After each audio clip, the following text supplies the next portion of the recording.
하나님 말씀은 신명기입니다. 구약성경 신명기 8장 1절에서 10절입니다. 신명기 8장 교독합니다. 제가 1절 먼저 읽습니다. 내가 오늘 명하는 모든 명령을 너희는 지켜 행하라. 그리하면 너희가 살고 번성하고 여호와께서 너희의 조상들에게 맹세하신 땅에 들어가서 그것을 차지하리라.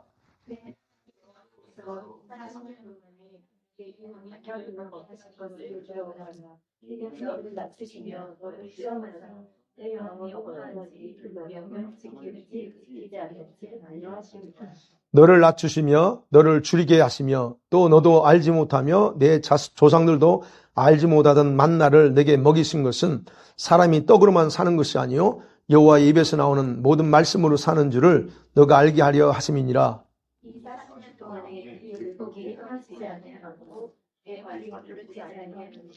너는 사람이 그 아들을 징계함같이 내 하나님 여호와께서 너를 징계하시는 줄을 마음에 생각하고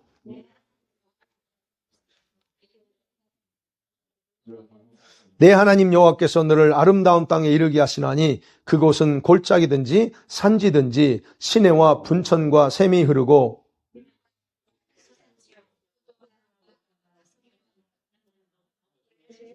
너가 먹을 것에 모자람이 없고 너에게 아무 부족함이 없는 땅이며 그 땅의 돌은 철이요 산에서는 동을 캘 것이라. 내가 먹어서 배부르고 내 하나님 여호와께서 옥토를 내게 주셨으므로 말미암아 그를 찬송하리로다. 아멘. 자, 오늘은 세 번째로 광야로 가라 하는 제목의 말씀 나누는 겁니다. 자, 천국 순례 여정에서 세 번째죠. 자, 이스라엘 백성들이 애굽에 언제부터 들어갔나요? 요셉 시대부터 내려갔죠. 근데 거기서 내려가서 몇 년간 살았죠? 430년을 삽니다. 애굽에서. 그런데 400년 동안 노예 생활을 합니다. 그러니까 의외로 400년을 살면서 이스라엘 백성들이 하나님의 선택받은 후손이긴 하지만 그들은 400년간의 노예 생활 속에서 노예 근성으로 찌들어 버렸어요. 그래서 그냥 이렇게 보면 정말로 쓸모없는 사람처럼 그렇게 그들이 바뀌어 있습니다. 그런데 하나님께서 그들을 출애굽시키고 홍해를 건너서 완전히 구원하십니다. 여러분, 출애굽은 홍해까지 건너야 그게 완전 출애굽입니다. 바로 그 구원이 완성되는 거죠. 그러면 생각해봐야죠. 왜 하나님은 그런 노예 근성에 찌들어 있는 그들을 구원하셨을까 하는 겁니다. 도대체 그들에게 어떤 유익이 있다고? 여러분, 이 질문은 사실은 바로 우리 자신들에게 그대로 해볼 질문입니다. 하나님은 우리 같은 자격 미달인 사람들을 왜 선택하셨을까 하는 겁니다. 뭐 하려고 선택하셨을까요? 우리가 가지고 있는 똑똑한 이성적인 그 생각에서 보면 아무리 생각해도 이득되는 게 없어요, 하나님께. 그럼에도 불구하고 주님이 이를 선택했다는 거. 그건 뭐냐면 하나님은 자신의 의지를 굽히지 않고 저와 여러분을 통해서 목적을 완성하고 싶어 한다 하는 겁니다. 2주 전에 그것을 뭐라고 표현했나요? 그가 목적. 우리들의 소명이라 그랬습니다. 하나님이 저와 여러분의 소명, 콜링하셨다 그랬습니다. 콜링의 목적은 뭐예요? 영원한 천국에 입성하라고 하는 그런 부르심이다. 그렇게 제가 말씀드렸습니다. 그래서 우리 입장에서 보면 여러분 이런 소명을 주신 것은 굉장히 영광스러운 하나님의 사랑이요 은총이라고 할 수 있습니다. 그런데 반드시 이런 영광스러운 사랑과 은총은 내가 그 부르심에 따르겠다는 그런 응답을 해야만이 그것이 나에게 영광이 된다 그랬습니다. 그런데 여러분 안타까운 거 있습니다. 이런 소명에 응답하는 사람들이나 이것을 확신하는 사람들은 그리 많지 않다는 거예요. 여러분이 생각할 때는 대부분 다 확신하고 따라간다라고 생각할 수 있겠지만 근데 소수입니다. 확신을 갖지 못하고 여전히 그냥 삽니다. 왜냐하면 현재의 그 종교 생활로도 만족하니까 그래요. 자기 생각이 그렇다는 거예요. 그래서 지난주에 제목이 뭐였습니까? 지난주에 두 번째로 너 자신을 심판하라 그랬어요. 그게 맞는지 안 맞는지 스스로 판단하라 그랬습니다. 자, 오늘은 그래서 세 번째로 그렇게 판단했습니다. 그 다음에 주님이 우리한테 말합니다. 광야로 가라 명령하는 겁니다. 자, 첫 번째로 생각합니다. 그러면 광야는 어떤 곳인가 하는 거예요. 광야 도대체 여러분, 왜 광야로 보냈을까요? 하나님께서. 예, 광야로 왜 보냈을까? 선택받은 우리들을 주님이 광야로 가라고 하는 데는 여러분 분명한 이유가 있겠죠? 예. 근데 왜 가라고 했는지를 우리가 알 수 있는 길은 출애굽에서 이스라엘 백성들을 광야로 인도하신 그 내용을 기록하고 있는 출애굽기를 살펴보면 좀 더 정확하게 우리가 파악할 수가 있습니다. 여러분, 엑소더스, 이 출애굽이라는 문자의 의미가 뭐예요? 새로운 곳으로 이동해야 되기 때문에 반드시 노예로 살아야 했던 그 애굽을 떠나야만 된다는 의미가 바로 엑소더스예요. 마찬가지로 우리에게 콜링, 소명이라고 하는 단어 자체가 가지고 있는 게 뭐냐면 안락함을 떠나야 된다는 거예요. 그런 걸 전제로 하기 때문에 실제 우리 생활은 이전과는 다른 길을 가게 된다는 것을 예상할 수 있다는 겁니다. 하나님 우리를 콜링했다는 그 말 속에는 이제로 살아서 안 된다는 의미가 있다는 얘기예요. 그러면 그 다른 길, 가야 될 길이 어디에 존재할까 하는 겁니다. 그것이 광야입니다. 가야 될 다른 길이 애굽에 있는 게 아니고 세상에 있는 게 아니고 광야에 있다 하는 겁니다. 그래서 하나님 주신 소명은 광야로 나오라는 부르심이라 할 수 있어요. 그렇기 때문에 선택받은 사람들은 반드시 광야를 다 지나야 됩니다. 모두가 다. 그렇지만 우리가 아는 것처럼 여러분 일반적인 광야, 우리가 알고 있는 일반적인 광야를 지나는 걸 좋아할 사람 아무도 없죠. 예. 왜냐하면 광야 길은 물이 없을 수도 있고 돌밭을 지나야 될 수 있어. 좋은 길이 아닐 수 있어요. 그러면 동시에 가는 길이 험하기도 하고 거칠 수도 있어요. 아니면 그 광야 길은 뱀과 정갈의 위험이 도사리고 있을 수 있기 때문에 아무도 그런 길을 가려고 하지 않아요. 그런데 왜 하나님은 굳이 그 광야를 지나가야 된다라고 계획하실까 하는 거예요. 왜 그 길로 가라고 하냐는 겁니다. 우리 주님 저와 여러분에게 명령하신다면 하나님이 그런 계획하셨는가에 대한 부분도 우리가 어디서 찾아서 알 수 있냐면 하나님이 왜 이스라엘 백성을 광야로 이끌어갔는가 보면 거기서 답이 나옵니다. 아까 말씀드린 이스라엘 백성은 400년간 노예에 살았다고 했어요. 그래서 노예를 찌들었어요. 뼛속까지 그들은 노예 근성에 꽉 차 있습니다. 그래서 그들은요, 그 애굽에서 생활 요약하면 그래요. 그들은 힘들고 고된 노동하는 것이 즐거워서 한 게 아니었어요. 네, 강제 노동이잖아요. 노예니까. 그리고 즐거워서 한 게 아니에요. 그리고 그렇게 노예로 살 때 애굽 왕이 제공해주는 고기도 있고 야채도 있어요. 그러면 그걸 먹을 수 있죠? 그러고 나서 또 하나 뭡니까? 노동을 마치면 집에 가서 가족들과 함께 그나마 식사할 수 있는 그런 부분은 그래도 특혜했다는 거예요. 그러니까 그런 상황에서 그들이 여러분 그들이 입에서 감사가 나올 거예요. 즐겁다, 행복하다 이런 단어들이 쉽게 나왔을 거라는 거예요. 우리가 여기서도 그렇죠. 막노동하는 사람들이 노동하고 와서 오늘 즐거운 하루 있어. 오늘 노동이 너무 재밌었어. 여러분 이렇게 고백하는 사람은 거의 없죠. 그러니까 이스라엘 백성들이 노예 생활하면서 그 입에서 나오는 게 그런 게 전혀 없었다는 얘기예요. 그럼에도 불구하고 그들은 한 가닥의 희망은 있었어요. 잘 될 거라는 우리도 희망하죠. 지금 열심히 일하는 게 잘 될 거라는 거. 근데 이스라엘 백성들도 희망이 있었는데 뭐냐면 한 가닥 희망이라는 게 다른 게 아니에요. 조상들에게 들었던 자기 조상들의 하나님께서는 언젠가 자기들을 이 노예 생활에서 건져서 가나안 땅으로 데려갈 거라고 하는 그 말을 들었어. 그게 하나의 희망이에요. 그게 언제일지는 모르지만 근데 400년이 흘러왔어. 4대가 흘러왔어요.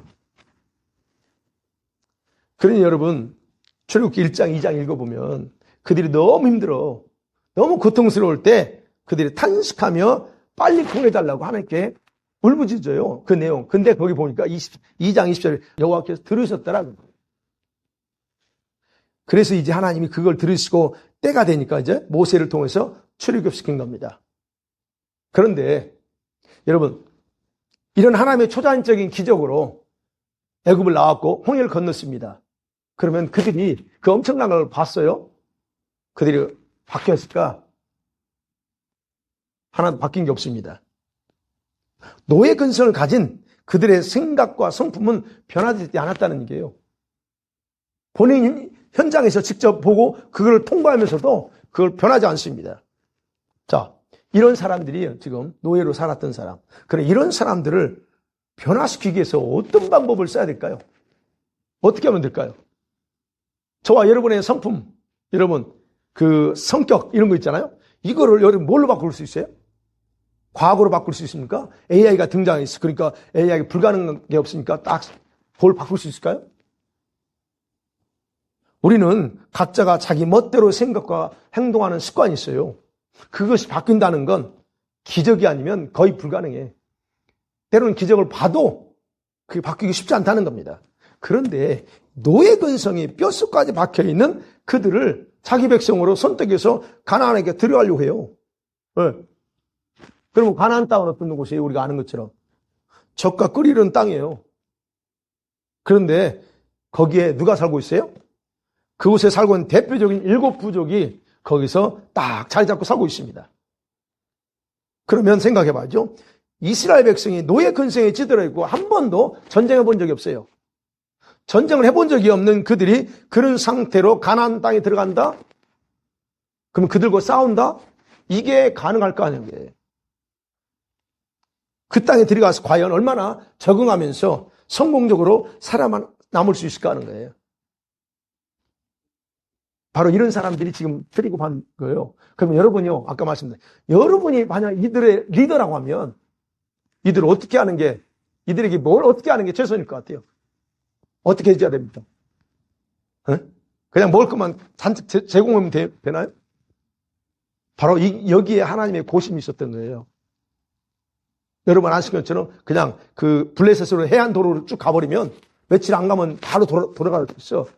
근데 뭐 때문에 광야로 들어가요? 하는 전쟁하면 무서워서 다 도망갈 거라고 주님이 알고 있어. 그러니까 광야로 들어가는 거예요. 바로 여기 하나님의 고심이 있다는 얘기예요. 근데 거기에 고심이 있었지만 하나님은 분명한 계획을 가지고 광야로 들어갔다는 거예요.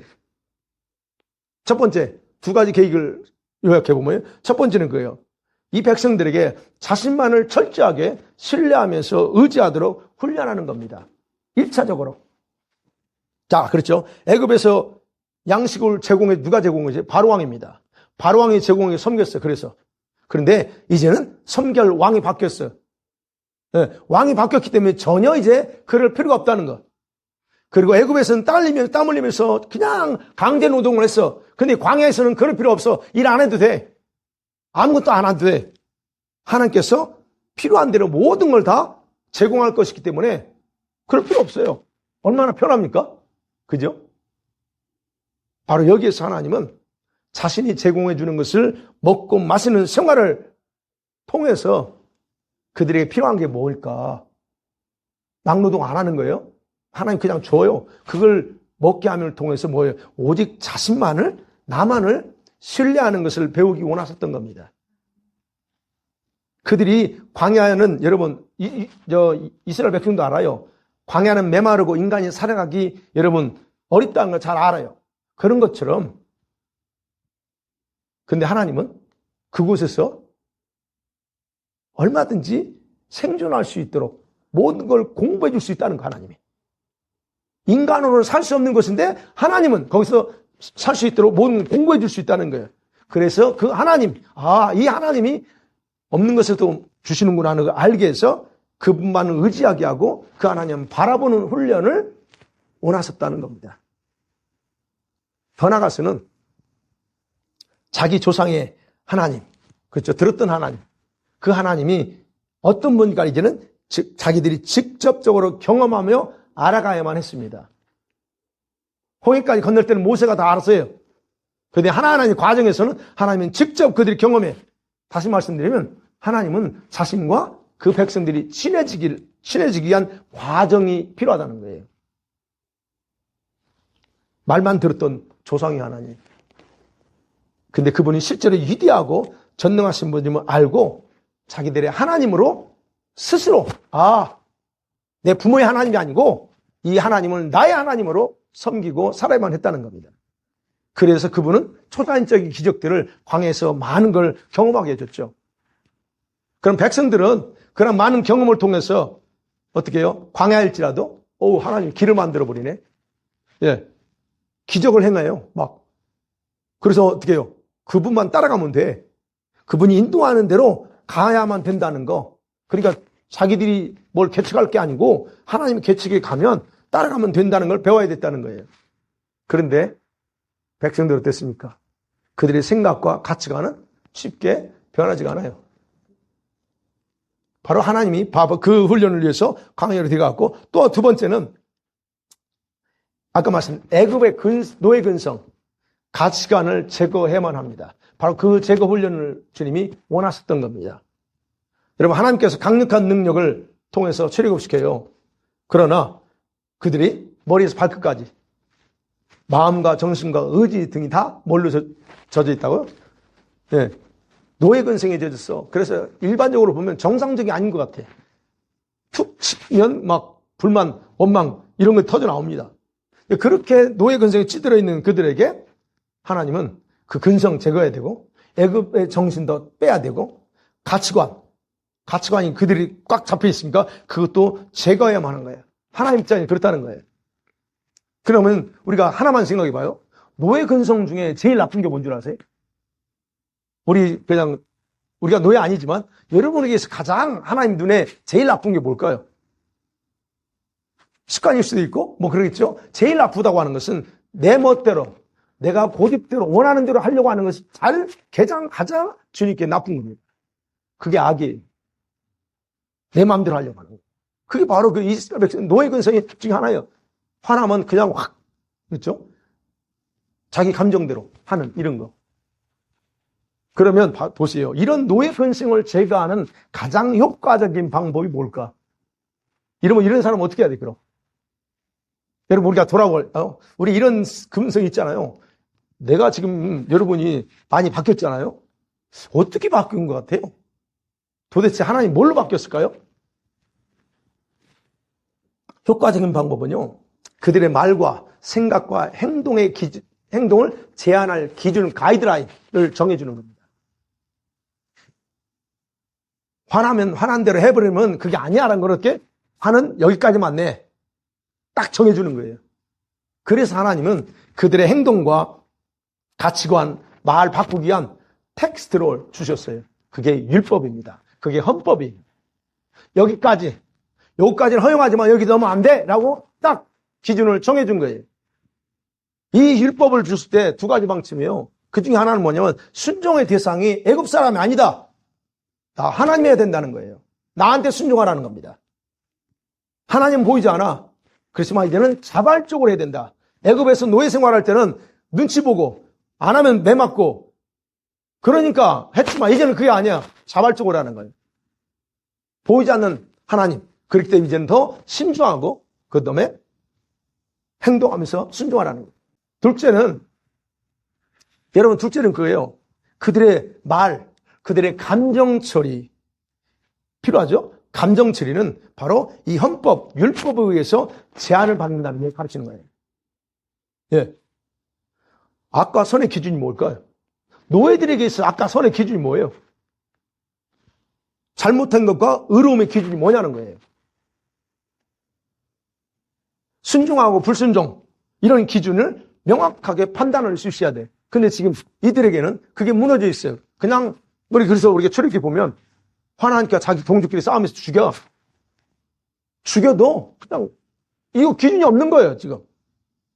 그래서 하나님께서 이 율법을 주심을 통해서 이제는 상급고 형벌이라고 하는 새로운 시스템을 제공하는 거예요. 물론 애굽에서 노예 생활 시스템이 있었겠죠. 근데 새로운 시스템. 근데 하나님은 조건적이야. 너 이렇게 하면 조건을 일시합니다. 그리고 이 헌법은 누구에게나 공평하게 적용됩니다. 모세니까 혜택이 있고, 장로들, 나이 먹은 사람들은 혜택 주고, 그렇지 않는 사람은 이게 없어요. 누구에게나 공평합니다. 여기서는 이 헌법에 대한 원망, 불평 용납하지 않습니다. 자기 멋대로 행동하는 것도 용납하지 않습니다. 그리고 애굽 사람들을 무서워했던 것처럼 이제는 누구를 두려워해야 돼? 하나님을 두려워야 된다 하는 것을 가르치는 거예요. 그래서 하나님이 거기 가서 이제 하나하나 딱 뜯어 고치기 시작하는 거예요. 근데 노예 근성은 쉽게 고쳐지지 않아요. 그래서 백성들은 언제든지 원망해. 불평하고 두들하고 반항적이야. 그래서 얼마나 그랬으면 목이 곧다 그래요. 스터번이 목이 아주 뻣뻣하다는 거예요. 그게 노예 근성의 현상이에요. 그것만이에요? 있어요? 심하면 어떻게 해요? 더 이상 홍해를 건너버렸기 때문에 애굽으로 못 돌아갈 수 없습니다. 그 홍해를 어떻게 건너가려고? 애굽으로 다 돌아가겠대. 여러분 아시죠? 애굽으로 돌아가겠다. 이런 생각까지 한다는 거예요. 얼마나 못했으면. 근성 자체가 그렇다는 거예요. 에이, 나 가버리면 되지. 어떻게 건너려고? 그래서 여러분, 이러한 노예 근성, 이런 애굽의 그 가치관을 제거하고 말씀, 헌법 따라 바꾸고 그들을 훈련시키기에 최적의 장소가 바로 광야에 있다는 거예요. 여러분, 그래서 광야는 어디에 있어요? 애굽하고 그 다음에 가나안 중간에 광야예요. 중간 단계. 바로 그래서 이런 주님이 왜 광야를 가셨나 하는 부분을 생각해 봅니다. 두 번째, 그러면 광야는 어떻게 걸어야 되냐 하는 거예요. 이 광야를 어떻게 가야 되냐? 광야는 믿음의 여행이에요. 믿음의 여행지예요. 믿음으로만 걸어가야 될 것이 광야라는 거예요. 여러분, 광야를 여행할 때 누가 제일 필요할까요?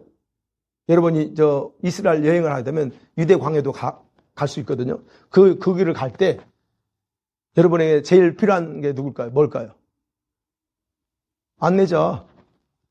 그 광야를 잘 아는 안내자가 제일 필요해요. 거기 가면 차는 렌트할 수 있어요. 내가 지도를 가지고 있어요. 저도 지금도 지도 있어요. 지도를 가져온 이유는 내가 가면 나중에 혼자가 내가 가서 여행하겠다 하고 지도를 갖다 놨어요. 근데 처음에는 여러분 절대로 필요한 게 안내자입니다. 안내자 없이 내가 갈 수 있어요. 그렇지만 어떤 경우는 생명의 위협도 담보해야 돼. 모르니까요. 바로 이스라엘 백성들이 광야를 여행할 때 최고의 전문가가 필요했던 거예요. 그게 누굴까요? 모세가 아닙니다. 최고의 전문가, 광야에 대해서 전문가는 하나님 자신이에요. 그렇기 때문에 하나님은 너무 잘 알기엔 광야로 데려오신 거예요. 예. 그래서 광야를 여행할 때 가장 안전한 여행이 되려면 필수 요건은 뭐냐? 안내자를 신뢰하는 거예요. 안내자가 뭘 가르치고 지도하든 그대로 따라가는 게 제일 중요한 거예요. 그러면 광야는 가나안에 들어가는 과정에서 그 어떤 것보다도 그렇죠? 안내자이신 그 주님, 하나님을 신뢰하는 그 믿음이 절실히 필요한 것이에요. 내 멋대로 하면 불뱀에 물릴 수 있고 정갈에 물릴 수 있어. 근데 하나님은 안내자이기 때문에 잘 아신다는 거예요. 그래서 광야를 지나면서 백성들이 키워야 될 것은 바로 하나님에 대한 신뢰. 그 부분이었다는 거예요. 왜요? 그래야 살아남고 그래야 안전해요. 네. 그런데 이스라엘 백성도 우리 너무 잘 아는 것처럼 광야를 지나면서 불평, 불순종 이런 게 난무했죠. 그래서 결국 하나님의 심판은 자초한 겁니다. 하나님 심판 자초예요. 이 백성들이 그렇게 큰 징계를 받고 심판을 받은 이유는 다른 게 아니에요. 하나님을 믿지 않고 지 멋대로 행동했기 때문에, 가이드를 따르지 않고 자기 멋대로 했기 때문에 바로 그렇다는 거예요.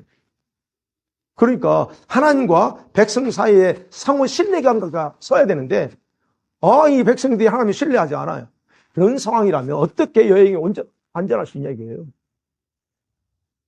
이스라엘 백성들이 바로 가나안 땅에 들어가면서 그렇게 많은 사람들이 심판받고 징계받아서 멸망당한 이유에 대해서 히브리서 4장 1절 2절에서 이렇게 기록하고 있잖아요. 시작. 그러므로 우리는 두려워할지니 그의 안식에 들어갈 약속이 있을까 함이라. 그들과 같이 우리도 복음 전함을 받은 자이나 들은 바 그 말씀이 그들에게 유익하지 못한 것은 듣는 자가 믿음과 결부시키지 아니함이라. 예, 분명히 말합니다. 그때 원인이 있어 이거. 그럼 오늘날도 지금 히브리서 4장은 오늘날도 이 가나안 땅에 안식에 들어가야 되는데 아직 들어간 게 아니야. 그런데 들어가지 못할 수 있다는 거예요. 어떻게 하면? 바로 이런 식으로 하면. 경고하는 거거든요. 그럼 또한 광야는 어떤 곳인가? 예를 들면 세상 문명으로부터 단절된 곳이죠. 광야에 뭐가 있겠어요? 네. 애굽의 타락된 문명, 그 문명과 영원히 이별하는 곳이에요, 그게. 그러면 거기서 어떻게 해요? 이제는 아무 게 없어. 없는 데서 새로운 인생을 시작해야 됩니다. 이스라엘 백성은 지금까지 몸과 마음속에 새겨져 있던 그 애굽에서의 그런 모든 문명들, 혜택되었던 그 모든 것들을 과감하게 버리고 새로운 정신을 가져야 될 것이 바로 이 광야예요. 그러니까 여러분, 하나님께서 이 문명으로부터 단절시키는 것은 광야를 인도하시면서 명령하시는 하나님의 뜻에만 순종하며 훈련받는 것이라는 거예요. 그래서 다른 거 생각하지 말라 하는. 예. 그래서 광야는요, 백성들에게 선택권이 주어진 게 아니에요. 내가 이거 할래, 저거 할래, 선택권이 주어진 것이 아니고 그냥 순종하는 법만 배울 장소가 바로 광야예요. 그러면 하나님대로 따라가면 돼. 근데 강제는 아니야. 또 뭐 이렇게 이 어떤 하나님이 우리한테 명령할 때 우리가 할 수 없는 걸 요구하는 게 아니에요. 그리고 광야를 지나면서 그때그때 어떤 문제가 생겨 어려움이 있어요. 그럼 하나님 어떻게 합니까? 기가 막힌 방법으로 능력을 해결해 주시는 분 막 해버리잖아요. 그런 하나님을 바라보면서 오직 그 하나님만을 사랑하는 훈련을 해야 할 장소가 바로 광야라는 거예요. 그래서 광야에 하나님은 이끌어가요. 또 하나 생각해보면 광야는 어떤 곳입니까? 믿음이 시작되는 곳이에요. 믿음. 여러분, 믿음은 세상에 있으면, 여러분, 예를 들어 이스라엘 백성들이 애굽에 머물러 있을 때 믿음이 시작되는 게 아니고요. 나와서 광야 속에서부터 믿음이 시작이고. 이스라엘 백성들이 바로 이 부분에서 성공하지 못하고 실패했습니다. 그래서 광야에서 40년을 고생했어요. 뭘 정확하게 38년입니다. 빙빙 도는 건 38년이야. 고생하면서 많은 사람들이 목적지에 들어가지 못하고 죽었어요. 다 멸망당했습니다. 바로 모세는 지금 오늘 본문에서 바로 그런 과거를 회상하면서 광야에서 태어났거나 그때 당시 20세 미만의 후손들한테 지금 당부하는 겁니다. 그렇게 얘기하는 거예요. 그래서 오늘 본문에 얘기해요. 하나님께서 너희들을 40년간 광야의 길을 걷게 하신 이유가 뭔 줄 알아? 그건 다른 게 아니야. 너희 부모들의 불순종에 대한 징계였어 라고 얘기하는 거예요. 2절과 5절이 그 얘기입니다. 불순종의 징계야. 누구? 부모들. 그러나 하나님은 너희들을 광야의 길을 걷게 하심을 통해서 하나님 뭘 보려고 했나? 너희들이 나를, 즉 하나님 자신을 따르는지 섬기는지를 그들의 백성들의 마음을 확인하려고 그랬다라고 2절에서 분명히 말합니다. 네. 그리고 때로는 하나님이 광야에 지나갈 때 필요한 양식을 곧바로 안 줘. 그러니까 막 데모하죠. 먹을 것 줘. 물 달라고 데모합니다. 근데 바로바로 안 줘. 미리미리 챙겨주면 좋은데 배고파해야 줘. 왜 그랬냐 하는 거예요. 그건 여기서 말합니다. 너 교만이 목이 굳어서 주님이 겸손하게 낮추려고 그랬다는 거예요. 네, 겸손하게 낮추려고. 그래서 하나님이 그거요. 그들이 과연 광야를 지나면서 도대체 이 하나님 말씀, 율법 또는 헌법을 지키려는 마음이 있는지 없는지를 그런 걸 통해서 확인해요. 그리고 또 하나는 그렇게 먹을 것도 바로바로 안 주고 한 건 교만을 겸손하게 낮추는 것이고 동시에 뭐예요? 광야에서도 육의 양식으로만 사는 게 아니고 하나님에서 나오는 말씀으로 사는 존재라는 것을 알려주기 위해서다라고 분명하게 3절에서 말합니다. 때로는 하나님 우리에게 바로바로 응답 안 해주시는 게 이유가 있어요. 그래야 내가 겸손해지고 그래야 또 하나님 더 바라보고 그러면서 하나님 그때 가르쳐 주시죠. 예. 그러니까 결국 그렇다는 얘기예요. 오늘도 마찬가지인데 육적인 환경이 좋으면 뭐 모든 게 다 될 것 같고 내가 100% 순종할 것 같지만 그렇지 않아요. 그래서 하나님의 관점이 뭐냐? 그런 육적인 환경이나 부여함의 문제가 아니다. 그건 조건이 해당이 안 돼. 중요한 건 말씀 순종하고 모든 말씀대로 그 말씀을 사모하며 사는 것. 그 마음이 있느냐나. 이게 더 주님께는 중요하다는 것을. 바로 그걸 인식하고 살게 하는 것이 목적이다라고 모세는 설명하는 겁니다. 그러면서 4절 보세요 한번. 4절 시작. 이 40년 동안에 내 의복이 헤어지지 아니하였고 내 발이 부르트지 아니하였느니라. 그러면서 모세가 그들에게 설명합니다. 하나님께서 이 40년 동안 너희들을 어떻게 돌봐주셨는지 아니? 라고 얘기하는 거예요. 너희들 40년 동안 의복이 헤어지지 않았고 신발이 부르트르지 않았다 그래요. 여기 이 부분에 대해서 이제 해석이 약간씩 차이가 있어요. 그런데 중요한 것은 아무런 생산 활동을 할 수 없는 광야를 지날 때에 하나님께서는 초자연적인 기적, 이런 기적을 통해서 역사해 주셨다는 걸 강조하는 거예요. 그러면 또 이스라엘 백성들이 지금 광야를 지나는 목적지가 어디예요? 가나안이잖아요. 광야를 지나는 분명한 목적이 정해져 있어. 가야 될 때는 가나안 땅이야. 근데 모세가 설명합니다. 하나님께서 반드시 너희들을 그 땅으로 인도하고 들어갈 거다. 이건 기정사실이에요. 그러면서 말합니다. 그 가나안 땅이 어떤 땅이냐는 거예요. 그 땅의 상태는 너희들이 상상할 수 없는 풍부함으로 가득하다라고 그게 7절에서 10절 말씀이에요. 그 땅이 어느 땅이에요? 여러분 아는지 적과 끓이는 땅 간단하게 표현하지만 오늘 여기서 7절, 8절, 9절에 상세하게 기록되어 있습니다. 상세하게. 9절 같은 게 보면 그 땅에서 돌은 다 철이야. 그죠? 산에서 뭔가 캐면 다 동이 나온대요. 그러니까 모든 건 자원이야, 거기는. 그 정도로 풍부하다는 거예요. 그럼 바로 이 땅은 너희에게 이미 보장돼 있다는 얘기예요. 보장돼 있다. 그러나 그렇게 하는 거예요. 그러나 너에게 지금 당장 들어가기 전에 그걸 누리기 전에 너에게 당장 필요한 게 뭐냐? 그게 6절입니다. 같이 6절 읽어볼까요? 시작. 내 하나님 여호와의 명령을 지켜 그 길을 따라가며 그를 경외할지니라. 예. 지금 당장 필요한 게 뭐냐? 하나님 명령대로 지키고 따라가고 그분을 경외하는 마음, 행동이 가장 우선시 된다는 거예요. 자, 그러면 오늘 하나님께서 우리들에게 말씀하시는 이 광야는 어떤 곳일까 하는 거예요. 실제 광야는 아니라는 거 아시겠죠? 광야가 어딜까요? 은유적인 표현이에요. 은유적인 표현. 광야로 가라 할 때는 은유적인 어떤 장소를 얘기합니다. 어떤 곳. 여러분, 세상 문명을 단절하지 못하는 근성이 있어요, 우리한테는. 가치관이 여전히 있습니다. 그것을 완전히 제거할 수 있는 곳이 어딜까요? 말씀대로 순종해야 돼. 근데 순종해야 되지만 말씀대로 순종하지 않으려고 하는 우리 안에 근성이 있어. 아주 못된 근성, 본조가 있습니다. 이런 것들 또는 하나님을 신뢰하지 않고 내 생각대로 하려고 하는 습관을 처리할 수 있는 곳이 어딜까요? 이건 습관적인 부분도 있어. 다 처리해야 돼. 내 스스로 이거 다 끄고 싶어, 진짜. 그 마음 있죠? 그럼에도 불구하고 내가 할 수 없기 때문에 성령께서 도와주려고 기다리는 곳, 그곳이 어딜까 하는 겁니다.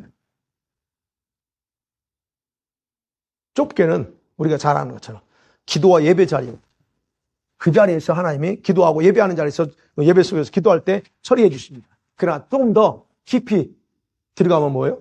하나님께서 여러분과 직접 독대하기를 원하는 그분의 보좌 앞입니다. 그게 바로 우리가 가야 될 광야예요. 저와 여러분의 근성을 다 깨버릴 수 있는 곳은 다른 게 아니고 그분의 보좌 앞에 가야 되거든요. 주님, 내가 왔습니다. 나 이 못된 것들 다 박살내 주세요. 바로 이것이 우리가 가야 될 광야라는 거예요. 은유적인 표현이. 사랑하는 성도들 말씀 맺어볼게요. 히브리서 12장 1절과 2절 보면요. 그 말씀에 근거하면 분명히 우리는 마지막 때에 여러분 하나님이 선택을 받았고 소명을 가졌다라고 그렇게 그 부분을 기록하고 있습니다. 그러니까 저와 여러분이 아무리 능력이 있건 실력이 있고 없건 자격이 되든 안 되든 기억하셔야 될 건 하나님의 선택은 취소되지 않는다는 거예요. 그래서 로마서 11장 29절 보세요. 시작. 하나님의 은사와 부르심에는 후회하심이 없느니라. 예, 분명히 말합니다. 하나님의 콜링, 이 부르심에는 후회가 없어요. 하나님은 여러분을 사랑하신 것에 대해서 후회하지 않습니다. 선택해서 소명을 주신 것 또한 절대로 후회하지 않습니다. 아멘? 그렇다면 하나님의 선택과 이 소명에 대해서 저와 여러분이 할 일은 딱 하나요. 뭘까요? 일단 여러분의 존재 가치를 인정하시라는 거예요. 나 같은 사람이 아니고 나 같은 사람은 이렇게 사랑하고 나를 귀하게 보신 나를 존재가치 인정하고 하나님의 선택을 받아들이라는 거예요. 내가 선택받은 딸이구나 아들이구나를 받아들여요. 그리고 나서 그분이 여러분을 용감한 전사로 훈련하시도록 순종하기만 하면 됩니다. 그분이 훈련하시도록 그냥 순종하세요. 그러면 돼요. 우리가 서로 다 알다시피 알잖아요. 여러분 지금 그 상태로는 선택받았으라도 소명 완성할 수 없어요. 이 모습으로 완성될 것 같아요? 그랬으면 세상 다 뒤집어졌어요. 근데 그게 안 돼요. 네. 그래서 저와 여러분 훈련 받아야 된다는 얘기예요. 어디에서? 광야에서. 그러니까 훈련의 장소는 문명세계가 아니에요. 애굽이 아니에요. 애굽은 나와야 돼요. 광야. 그곳에서 훈련 받아야 돼요. 그래서 하나님 명령하는 거예요. 우리를 안일하게 만들고 하나님을 향해서는 대적하면서 스스로 교만하게 만드는 이 세상의 문명, 그 문명에서 나와. 그리고 어디로 와? 광야. 그분의 보좌 앞에 예배와 기도 자리에 나오라는 얘기예요. 거기서 내가 너 만들어줄게 하는 거예요. 여러분, 우리가 또 정확하게 제가 선을 그려줄게요. 여러분이나 이제 애굽과 관련돼서요. 애굽과 좀 떨어진 홍해 근처까지 왔어. 여러분, 거기 머물렀어도 절대로 여러분 훈련받고 변화될 수 없습니다. 아니다, 애굽 떠났어요. 여기까지 왔어요, 홍해. 아니요. 구원은 어디까지요? 홍해를 건너야 돼야. 여기까지 왔으니까 알았어요. 아니요, 그러지 않습니다. 그럼 현재 머물고 있는 지역도 은의적으로 표현하면 애굽과 같은 곳이라는 거예요. 여기가 좋사오니 이런 태도는 인위적으로 애굽과 같은 것이에요. 그래서 하나님 바로 애굽에서 나오라는 거예요. 거기 그 자리에서 나오라는 거예요.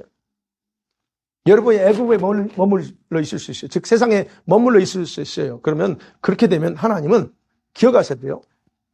하나님은 여러분의 형편 상황을 들으세요. 지켜만 보십니다.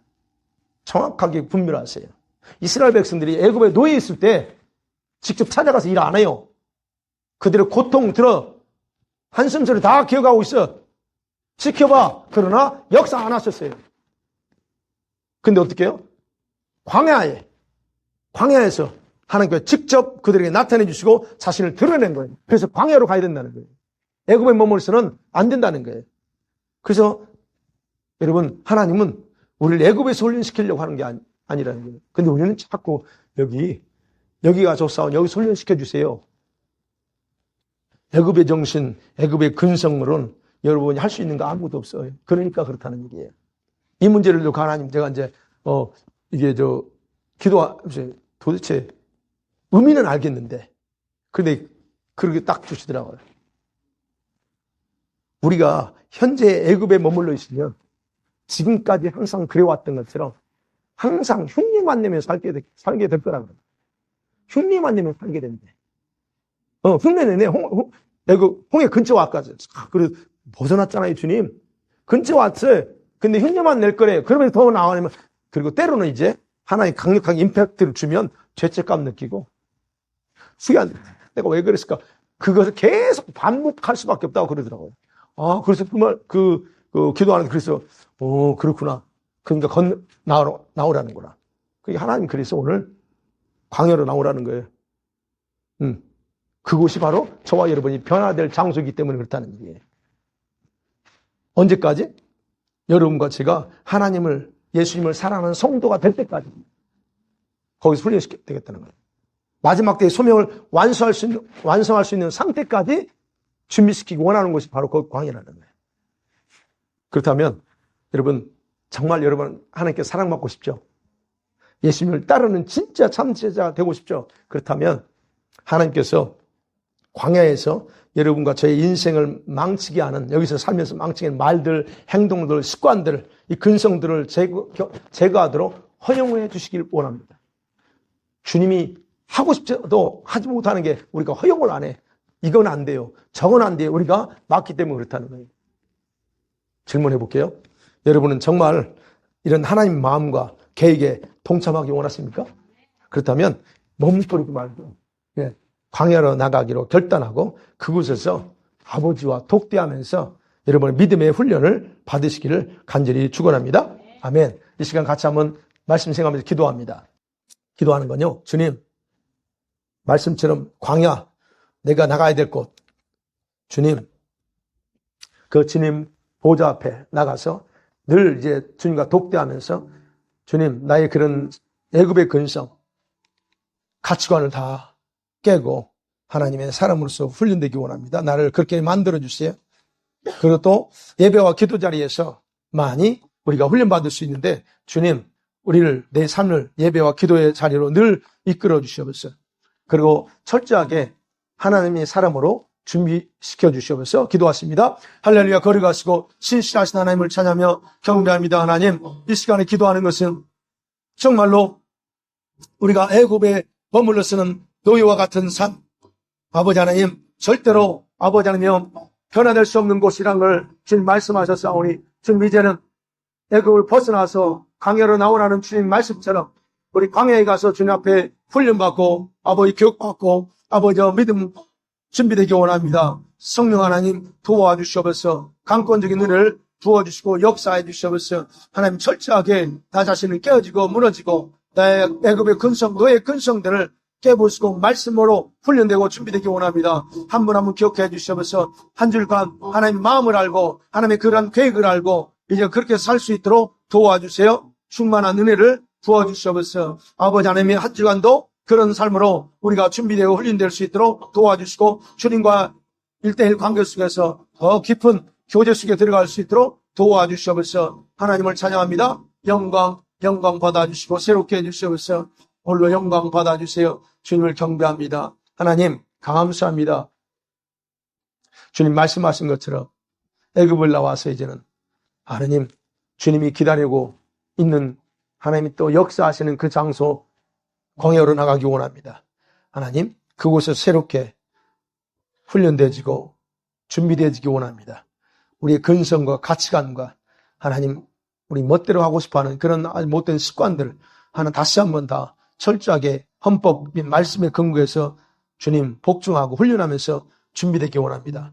한 주일 동안도 우리 한 분 한 분을 그렇게 말씀과 은혜 가운데 이끌어 주시옵소서. 예수님의 이름으로 기도하옵나이다. 아멘.